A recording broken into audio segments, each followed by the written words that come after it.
ಚಿಕ್ಕನಾಯಕನಹಳ್ಳಿ ತಾಲೂಕು ಕ್ರೀಡಾಂಗಣದಲ್ಲಿ ಜೆಡಿಎಸ್ ಶಾಸಕಾಂಗ ಪಕ್ಷದ ನಾಯಕರು ಹಾಗೂ ಜನಪ್ರಿಯ ಶಾಸಕರಾದ ಶ್ರೀ ಸುರೇಶ್ ಬಾಬು ಸಿಬಿರವರ ನೇತೃತ್ವದಲ್ಲಿ ಕಡು ಬಡ ರೈತರಿಗೆ ಕೃಷಿ ಪರಿಕರಗಳನ್ನು ವಿತರಿಸಲಾಯಿತು.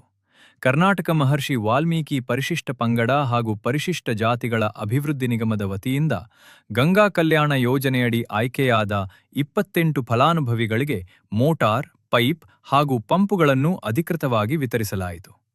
ರೈತರ ಕೃಷಿ ಚಟುವಟಿಕೆಗಳಿಗೆ ಉತ್ತೇಜನ ನೀಡುವ ಹಾಗೂ ಅವರ ಜೀವನ ಮಟ್ಟವನ್ನು ಸುಧಾರಿಸುವ ಉದ್ದೇಶದಿಂದ ಈ ಕಾರ್ಯಕ್ರಮವನ್ನು ಹಮ್ಮಿಕೊಳ್ಳಲಾಗಿತ್ತು. ಬಡ ರೈತರ ಬದುಕು ಹಸನಾಗಲು ಹಾಗೂ ಕೃಷಿಯಲ್ಲಿ ಸ್ವಾವಲಂಬನೆ ಸಾಧಿಸಲು ಇಂತಹ ಸರ್ಕಾರಿ ಯೋಜನೆಗಳು ಅತ್ಯಂತ ಮಹತ್ವದ ಪಾತ್ರ ವಹಿಸುತ್ತವೆ ಎಂದು ಈ ಸಂದರ್ಭದಲ್ಲಿ ತಿಳಿಸಲಾಯಿತು. ಅಧಿಕಾರಿಗಳು ಮತ್ತು ಜನಪ್ರತಿನಿಧಿಗಳ ಸಮ್ಮುಖದಲ್ಲಿ ಈ ಕಾರ್ಯಕ್ರಮವು ಅತ್ಯಂತ ಅರ್ಥಪೂರ್ಣವಾಗಿ ನೆರವೇರಿತು. ಈ ಸಂದರ್ಭದಲ್ಲಿ ಸಂಬಂಧಪಟ್ಟ ಇಲಾಖೆಯ ಅಧಿಕಾರಿಗಳು, ವಿವಿಧ ಜನಪ್ರತಿನಿಧಿಗಳು, ಫಲಾನುಭವಿ ರೈತರು ಹಾಗೂ ಮುಖಂಡರು ಉಪಸ್ಥಿತರಿದ್ದರು. ಇವತ್ತು